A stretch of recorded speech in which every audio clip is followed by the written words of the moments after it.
दोस्तों, मनोज कॉमिक्स के जादूगर बोने।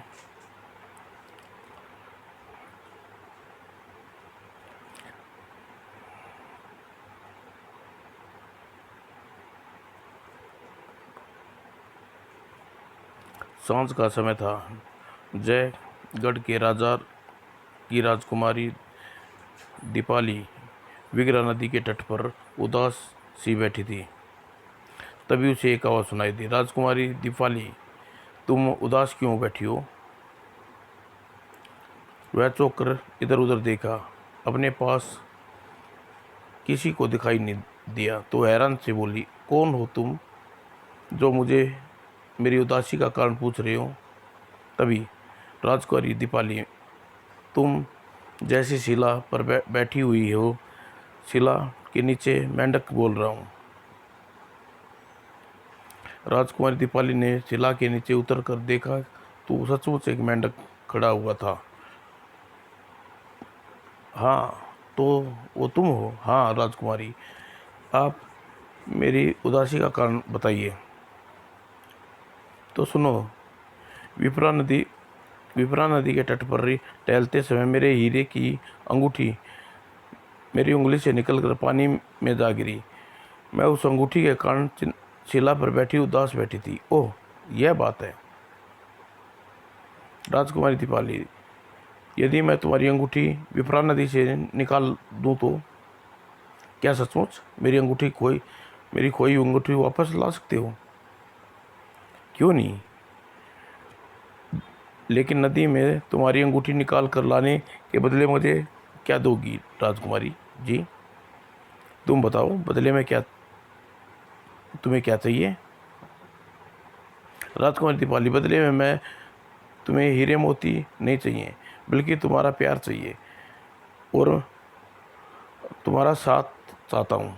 अच्छा?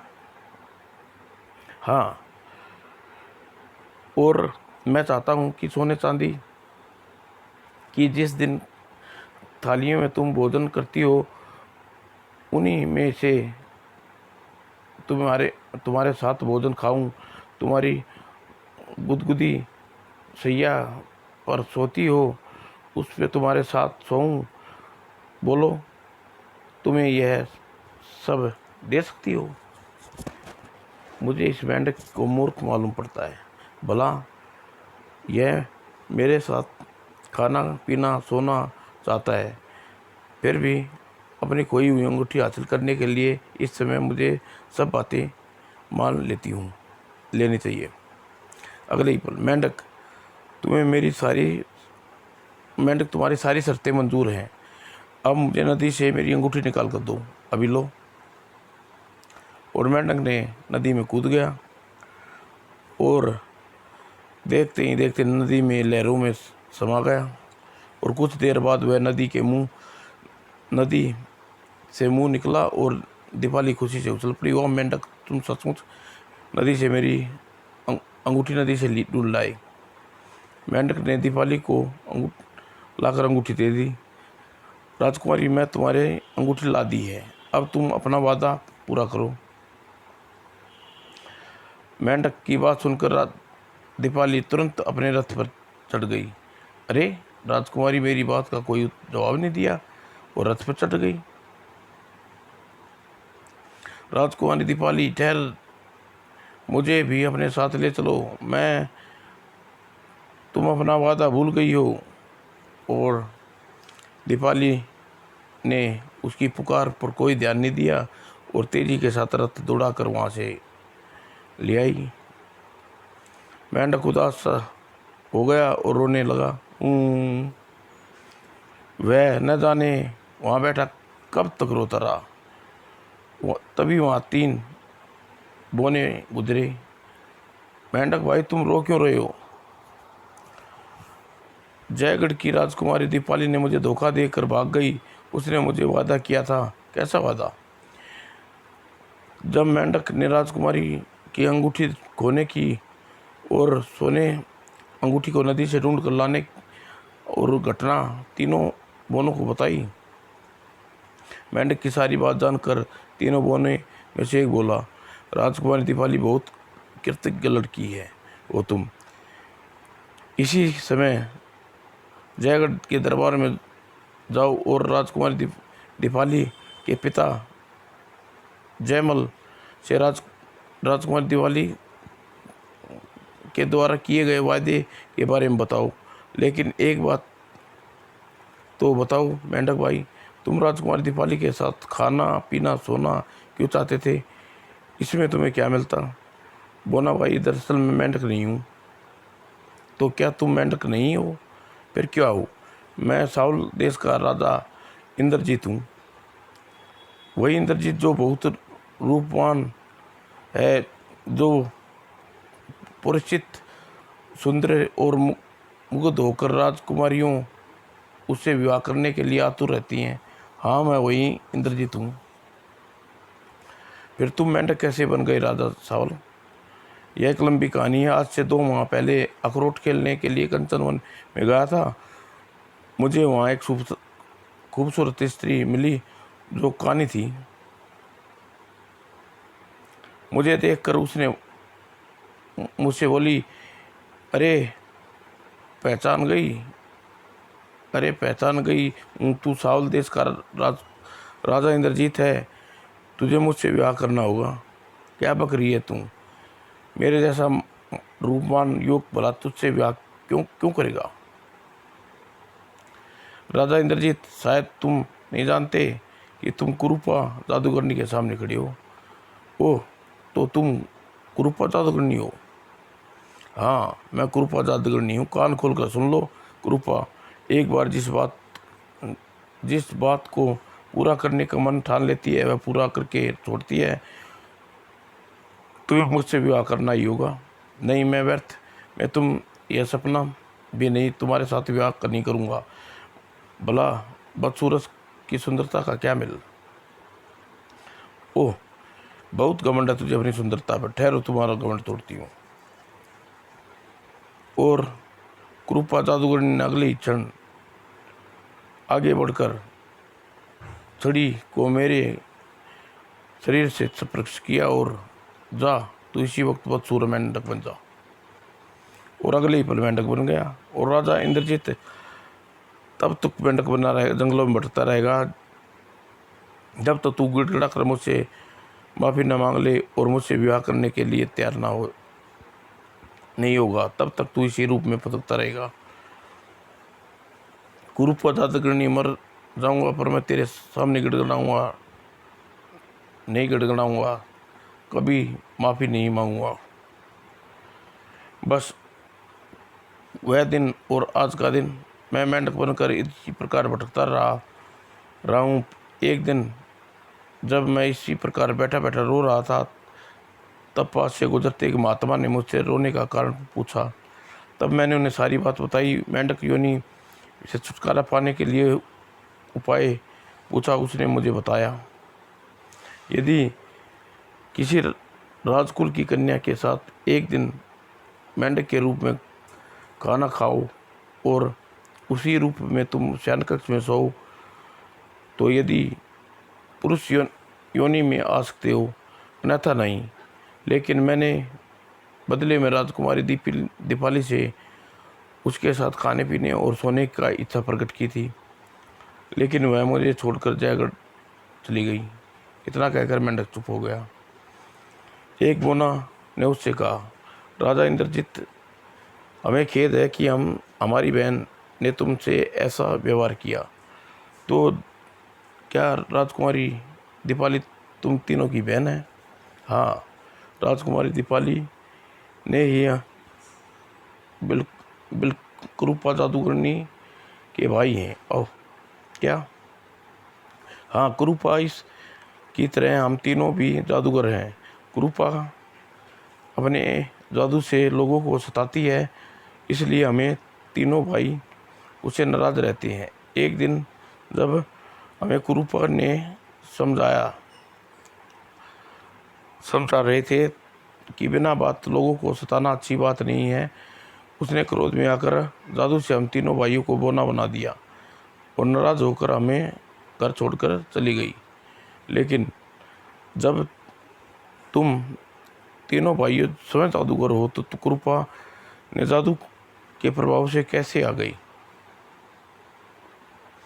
कृपा की तरह हम तीनों के पास भी एक एक जादू की छड़ी है। हम बोने बनाने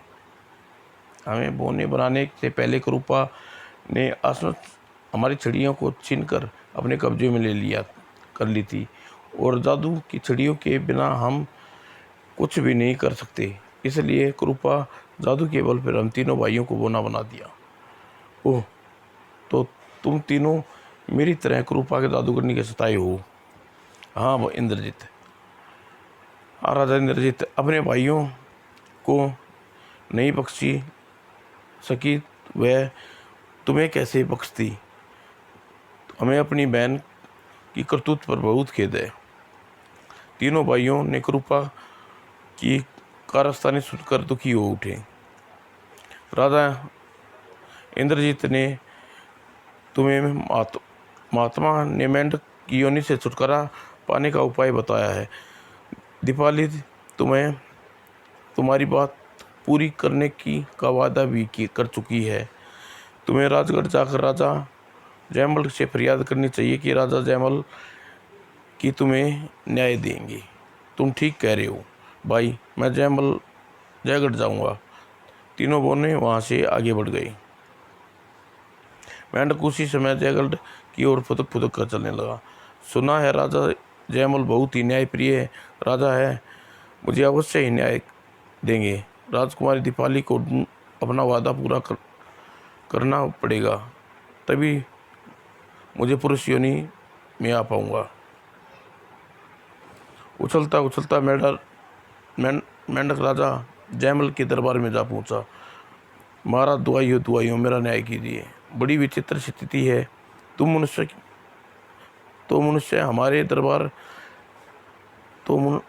ही हमारे दरबार में न्याय मांगने आते हैं, लेकिन आज पहली बार मेंढक न्याय मांगने आया है।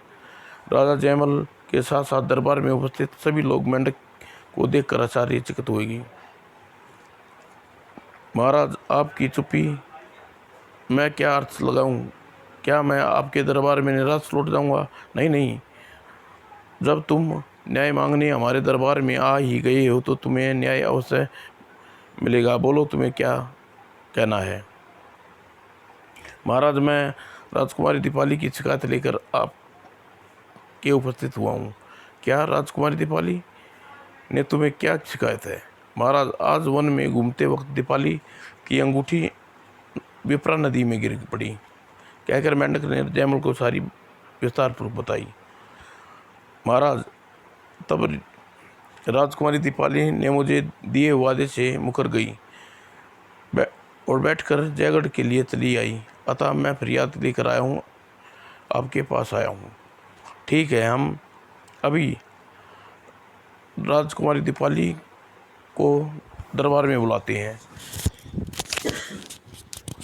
कुछ देर बाद राजकुमारी दीपाली एक सेवक के साथ दरबार में प्रवेश किया। वह दरबार में मेंढक को देखकर चौंकी। अरे, यह तो वही मेंढक है जिसने विप्रा नदी से मेरी अंगूठी निकाल कर दी थी। इसे क्यों लाया गया है? अगले ही पल, पिताजी, मेरे लिए क्या आदेश है? राजकुमारी दीपाली, यह मेंढक कह रहा है कि तुमने विप्रा नदी में से तुम्हारी अंगूठी ला कर तुम्हें दी थी। मेंढक ठीक कह रहा है पिताजी। राजकुमारी दीपाली, तब तुमने मेंढक को दिया वचन पूरा क्यों नहीं किया? मेंढक को इसी बात की फरियाद लेकर यहाँ आया है। ओह, यह दुष्ट मेंढक तो दरबार तक पहुँच गया। चूँकि मामला दरबार में आ गया है, इसलिए दरबार की रस्म के मुताबिक मुझे मेंढक की बात माननी पड़ेगी, वरना बहुत सज़ा भुगतनी पड़ेगी। राजकुमार दीपाली, हमने तुम्हें बात का जवाब नहीं दिया। तुम मेंढक को दिया वचन पूरा क्यों नहीं किया? राजकुमार दीपाली चुप रही और गर्दन नीचे झुका ली। राजकुमार दीपाली, तुम्हारी झुकी गर्दन दरबार को बता रही है कि तुमने मेंढक को दिया वचन पूरा नहीं किया था। तुम्हें इसी समय अपना वचन पूरा करने होगा, वरना इसके बदले में हम तुम्हें 1 वर्ष कारागार की सज़ा देंगे। बोलो तुम्हें कौन सा फैसला मंजूर है। महाराज, मैं मेंढक को अपना वचन पूरा करने के लिए तैयार हूँ।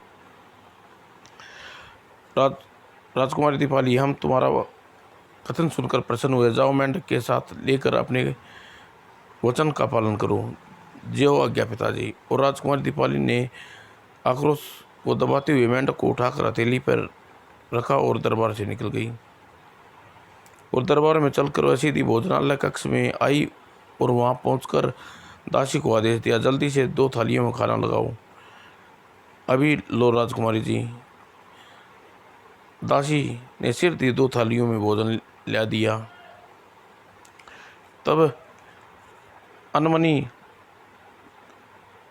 अनमनी से दीपाली ने मेंढक के साथ भोजन करना आरंभ किया। भोजन करने के पश्चात मेंढक से बोली, जाओ, अब तुम्हें अपने कक्ष में ले चलूं। चलो राजकुमारी। और मेंढक को लेकर भोजन कक्ष से निकली और वह सामना अपनी जुड़वा बहन सोलानी से हो गया। रूपाली सोनाली को देखते ही बोली, सुना है दीपाली बहन, आज दरबार में एक मेंढक ने तुम्हारे विरुद्ध फरियाद लेके आया है। सुनकर दीपाली ने नाक सिकोड़कर रूपाली से कहा, तुमने ठीक सुना है रूपाली, वह मेंढक की वजह से आज मुझे दरबार में अपमानित होना पड़ा। बहन दीपाली, यदि तुमने मेंढक को कोई वादा किया है तो उसे अवश्य पूरा करो। वह तो मैं कर ही रही हूँ बहन, लेकिन तुम्हारी मुख मुद्रा से प्रतीत हो रहा है कि तुम जो कर रही हो खुशी से नहीं कर रही हो। रूपाली, मैं कीचड़ में रहने वाले मेंढक से घृणा करती हूँ। कृपा करूँ, पर क्या करूँ, पिताजी को वचन दे आई हूँ, इसलिए मन मार कर ये मेंढक को शर्त पूरा कर रही हूँ। इतना कहकर दीपाली आगे बढ़ गई। उसके जाते ही रूपाली मन में बदबुदाई, भगवान, तुम कब से नक्सली तुनकपना दीपाली को कल दोगे। दीपाली का स्वभाव ठीक विपरीत।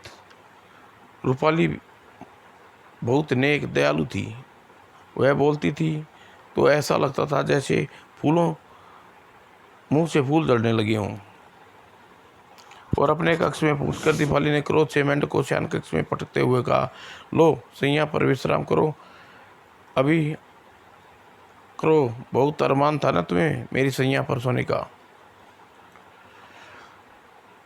और दीपाली को क्रूर व्यवहार देखकर मेंढक दुखी हो बोला, वह उससे कराते हुए बोला, राजकुमार दीपाली, तुम तो घृणा तो कर रही हो, लेकिन जानती भी हो मैं आखिर कौन हूँ। कौन हो तुम?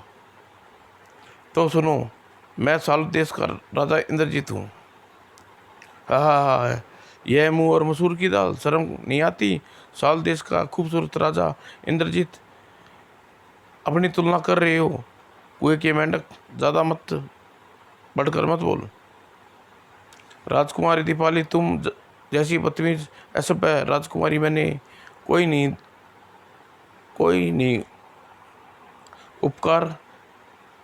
भी उपकार नहीं लेना चाहेगा, इसलिए मैं तुम्हारे शयन कक्ष से सोए बिना ही वापस जा रहा हूँ। जाना है तो जाओ, तुम्हें रोकता कौन है। और मेंढक फुदक कर शयन कक्ष से उतरा और फुदकता हुआ बाहर की ओर निकल गया। शायद मेरे भाग्य में पुरुष योनि में आना नहीं लिखा। दूसरी ओर दीपाली सोच रही थी, जान बची लाखों पाए, अच्छा हुआ मेंढक यहाँ से दफा हो गया। मुझे उसकी सूरत सामने देखकर उबकाई आ रही थी। और दुखी सा होकर मेंढक जंगल में पहुंचा। अचानक उसके सामने कुरूपा जादूगरनी आई। हाँ राजा, तुम मेरी इच्छा के विरुद्ध पुरुष योनि में आने के लिए रामगढ़ की राजकुमारी दीपाली के पास गए थे। राजा इंद्रजीत, जब भी मेरी बात मान लो, तुम्हारी भलाई में है। कृपा जादूगरनी, मैं मर कर भी तेरी बात नहीं मानूंगा। अच्छा, बहुत अभिमान है तुझे अपने आप पर, लेकिन अभी तक तो बहुत फुदकता फिरता था, अब बिल्कुल ही जड़ अवस्था में पहुंचा देती हूँ, फिर तू बिल्कुल नहीं उछल कूद नहीं सकेगा। और कहते हुए उसने जादू की छड़ी मेंढक को स्पर्श किया। अब जा, तू लोहे का डब्बा बन जा। अगले ही पल मेंढक लोहे का डब्बा बन गया। अब तू निर्जीव होकर इसी तरह पड़ा रहे, कहकर कुरूपर राजकुमारी अगले पल वहां से अदृश्य हो गई। और दूसरी ओर राजकुमारी रूपाली दीपाली से पूछा, दीपाली व मेंढक का क्या हुआ? उसने अपनी इच्छाएं पूरी की? वह मेंढक तो मेरी बातों से चिढ़कर खुद को भाग गया, मैं भला उसकी इच्छा कैसे पूरी करती? दीपाली, मैं जानती हूँ कि उस मेंढक को टाटा फटकारा होगा, इसलिए वह दुखी होकर चला गया, लेकिन तुमने अच्छा नहीं किया बहन। तुम कौन होती हो जो मुझे शिक्षा देने वाली? दीपाली पांव पटकती हुई कक्ष से बाहर चली गई। उसी रात राजकुमारी रूपाली गहरी निंद्रा में सोई थी तो उसे एक सपन दिखाई दिया। आप कौन है देवी? मैं मानवता की देवी हूँ। राजकुमारी दीपाली, तुम मानवता की समर्थक हो, इसलिए तुमसे कुछ कहना चाहती हूँ।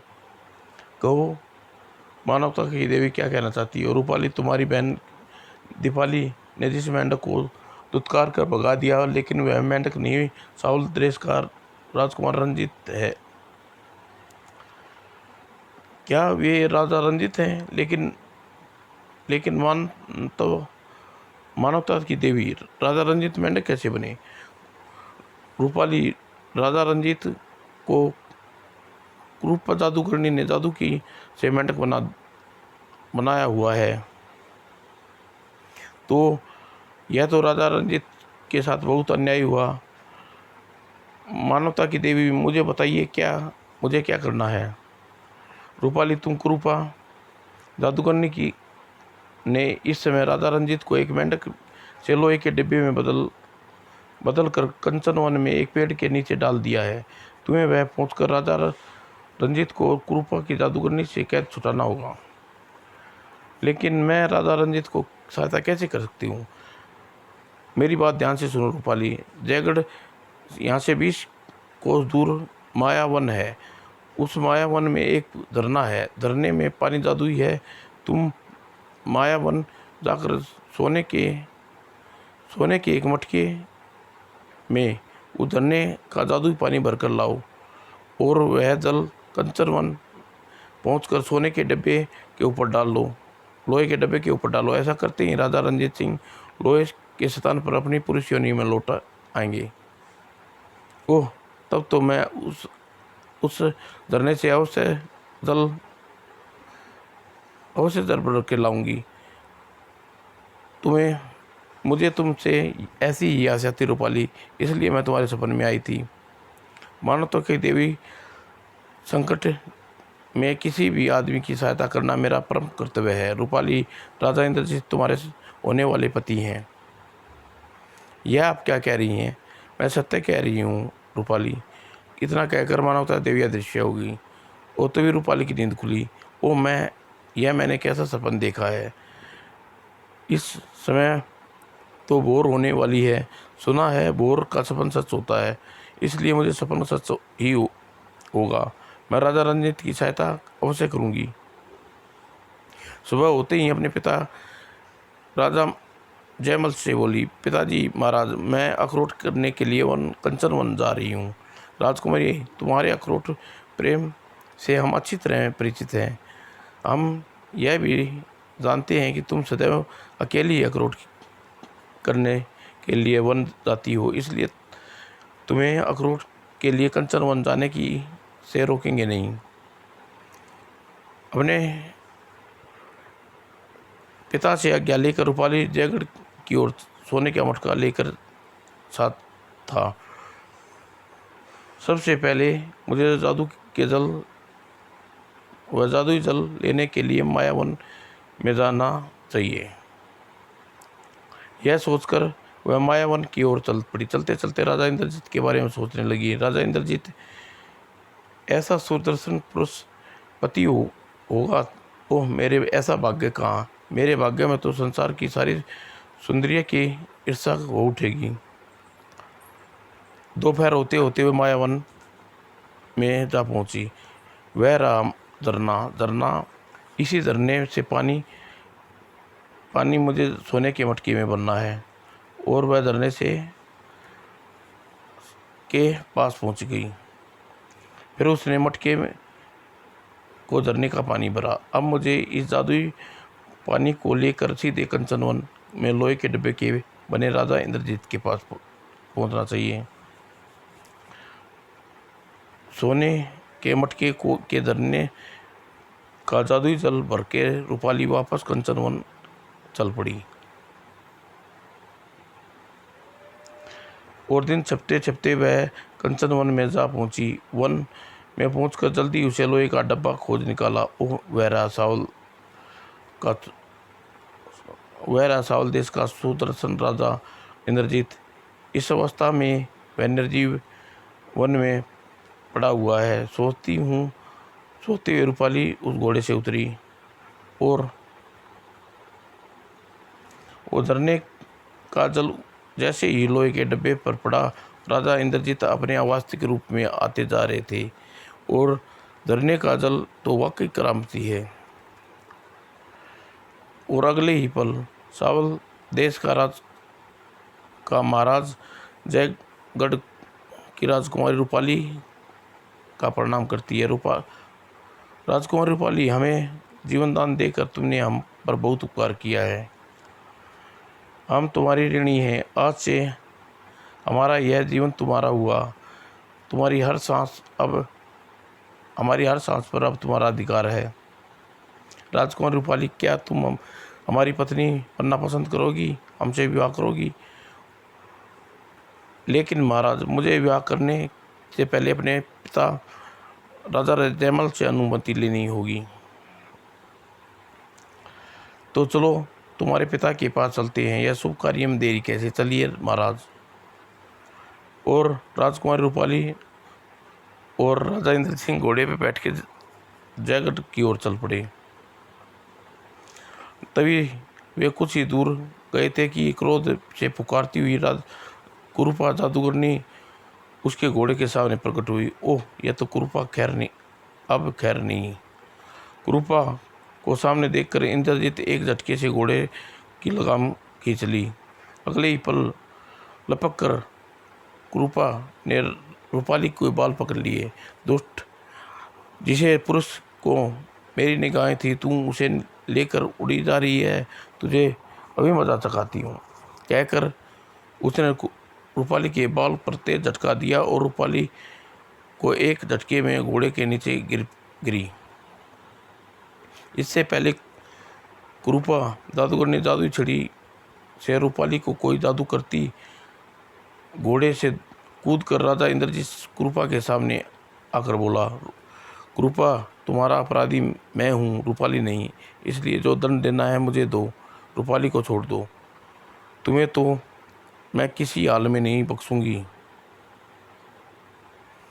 और कहकर कुरूपा ने क्षण इंद्रजीत को सुई छड़ी घुमाते हुए कहा, जा मेरा पालतू कबूतर बन जा।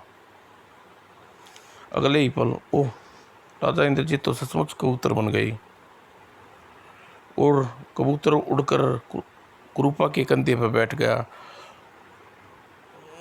अब नागिन की तरह बलखाती हुई कुरूपा रूपाली से बोली, रूपाली, राजा इंद्र सिंह मेरा है, इस पर मेरा हक है रहेगा। अपने देश वापस लौट जा, इसी में तेरी भलाई है। कहकर कुरूपा ने अगले ही पल कबूतर बने इंद्रजीत के साथ अदृश्य हो गई। रूपाली भौचक्की सी खड़ी रही। ओह, यह क्या हुआ? कुरूपा मेरे सामने राजा इंद्रजीत को कबूतर बनाकर ले गई। मेरी मेहनत व्यर्थ चली गई। और रूपाली वहीं बैठकर फूट फूट कर रोने लगी। बू बू बू। तभी वहाँ कुरूपा जादूगरनी के तीनों भाई गुजरे। रूपाली दोनों को देख कर ठिठकी, कौन हो तुम? ये बयान में जंगल में मैं क्यों रो रही हो? चलो इसके पास चलकर पूछते हैं। तीनों तीनों भाई रूपाली के पास पहुंचे। बहन, तुम कौन हो और इस तरह अकेले बैठ के क्यों रो रही हो? मैं जयगढ़ की राजकुमारी रूपाली हूँ।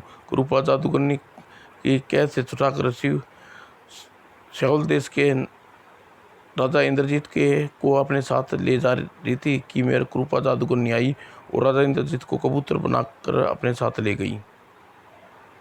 ओह, यह तो बहुत बुरा हुआ। तुम राजा इंद्रजीत के लिए क्यों रो रही हो? क्या हुआ? तुम्हारे कोई संबंध है? वे मेरे होने वाले पति हैं। राजा इंद्रजीत के बिना मैं जीवित नहीं रह सकती। इतना कहकर रूपाली फिर रोने लगी। तब तीनों बोने ने उन्हें दिलासा दी। बहन, चुप हो जाओ। राजा इंद्रजीत का कृपा जादूगरनी कुछ नहीं बिगाड़ सकेगी। उठो, रात होने वाली है। जाओ, तुम्हारे घर राजा इंद्रजीत को बचाने का कोई ना कोई उपाय अवश्य निकल आएगा। रात होने वाली है, इसलिए बोने की बात मानकर वह मुझे इसके घर चले जाना चाहिए। यह सोचकर उसने बोने से कहा, ठीक है, मैं तुम्हारे साथ तुम्हारे घर चलने को तैयार हूँ। चलो बहन। उधर राजा जय सिंह महल में परेशान था। रात हो गई है। राजकुमारी रूपाली अखरोट खेल कर वन से अभी तक वापस नहीं आई। सर, पहले भी ऐसा हो चुका है, लेकिन राजकुमारी रूपाली किसी कष्ट में ना फंस गई हो। उधर अपने घर में लाकर बोनों ने रूपाली को बड़े प्यार से भोजन कराया। तत्पश्चात वह रूपाली को सोने के लिए चारपाई पर सोई गई और तीनों बोने आपस में बैठ गई।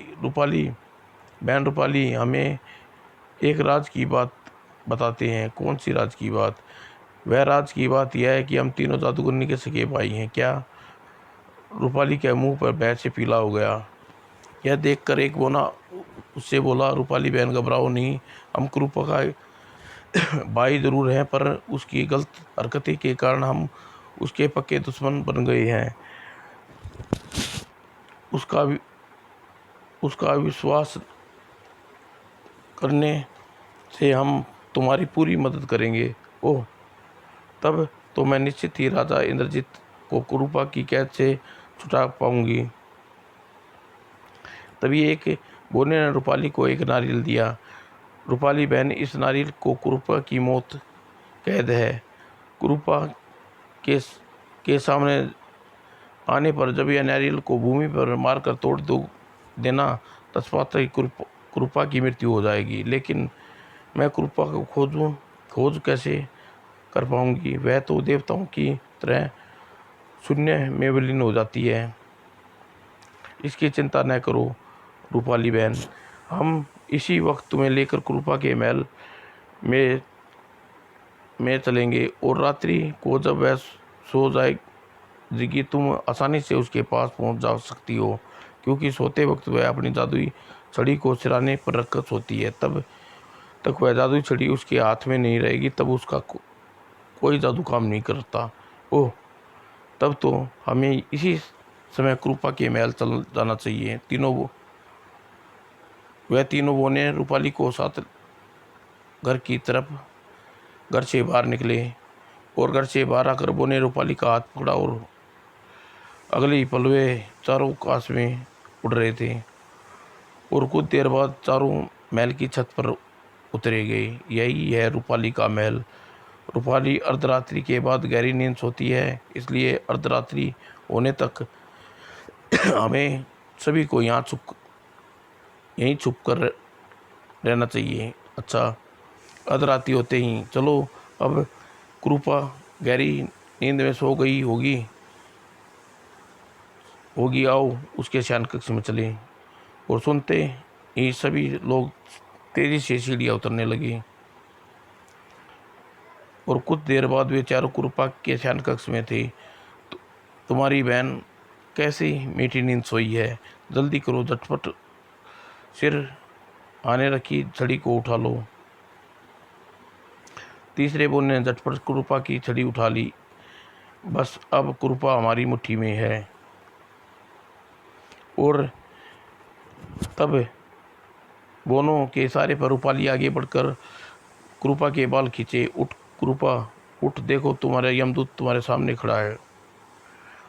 और बाल खींचने पर कृपा जाग गई। तीनों भाइयों को देखकर चौंकी। तुम यहाँ क्या कर रहे हो? आज तुम्हारा ख्याल खत्म करने आए हैं कृपा। हाँ, तुम लोग मुझे क्या मारोगे? लेकिन रूपाली ने हाथ में पकड़ा नारियल आगे करते हुए कृपा से कहा, कृपा, ध्यान से देख लो, ये नारियल तुम्हारी मौत कैद है। ओह, तो मेरे विश्वासघाती भाइयों ने इस लड़की को मेरी मौत वाला नारियल दे दिया। वह भयभीत से चिल्लाई, इस नारियल को मत फोड़ना। और रूपाली ने उसकी एक ना सुनी और तड़ाक, और नारियल टूटते ही कृपा भयानक शोर कर मचाती हुई भूमि पर गिरी और अगले पल उसके प्राण त्याग दिए। उसके मृत पाकर तीनों भाइयों की आंखें में आंसू आ गए। कृपा यदि गलत रास्ते पर न चली होती तो आज तेरा यह हाल ना होता। और तीनों बो ने अपनी अपनी जादुई छड़ी महल में ढूंढ ली और अपनी छड़ी के प्रभाव से पुनः असली रूप में आ गई। और कबूतर बना राजा इंद्रजीत को भी उन्होंने जादुई छड़ी से पुरुष योनि में परिवर्तन किया। पश्चात राजकुमारी रूपाली प्रशंसा होकर इंद्रजीत वापस लौट गए। राजकुमारी रूपाली ने मेंढक की वास्तविकता को महल वास्तविकता का पता चला तो बदकिस्मती पर बड़ा दुख हुआ। समाप्त दोस्तों।